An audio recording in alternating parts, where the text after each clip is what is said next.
So Newcastle United safely back in the UK after their trip to China, and the trip was definitely, for me, a positive one from a commercial point of view. I think they didn't have that house in order in terms of signings before they went out, but they certainly went out there and they were able to spread the word. I think Newcastle United is a club with so much potential, and they should be doing trips like this much more often. And when you look at the situation, other clubs over there, Manchester City, Wolverhampton Wanderers, they had so many Far East based fans. Newcastle did as well, but you could tell there was an ambition and things are really growing from that point of view over there.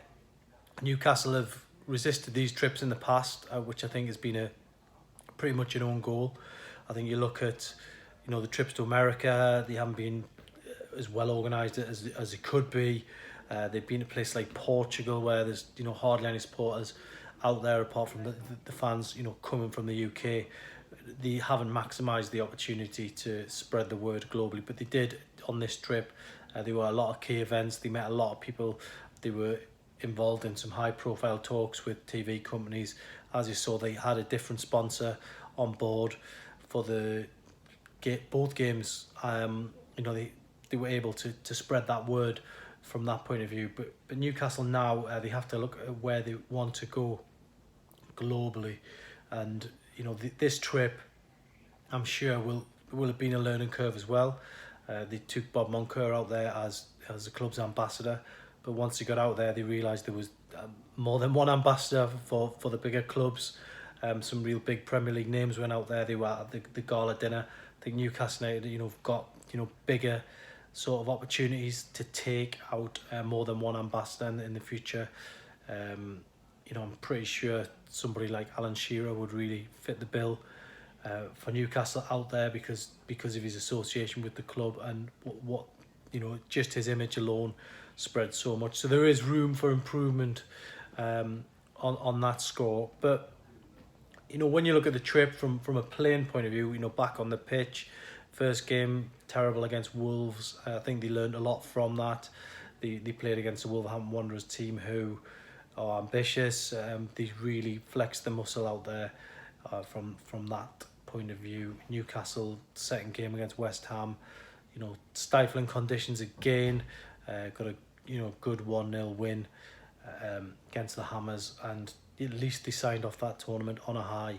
The players were a lot more settled by the time that second game came round. Steve Bruce was well on board at the club. Even after a few days, you could tell he'd had an impact on the players.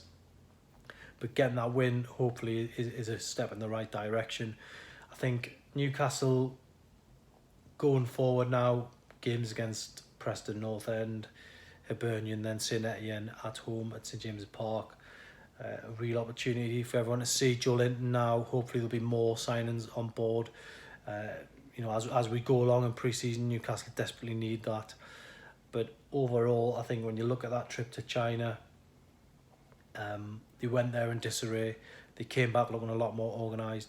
But now they've got to push forward. They've got to use it as a platform, not only as a team on the pitch, but they've got to use it as a club to say, there is a big world out there.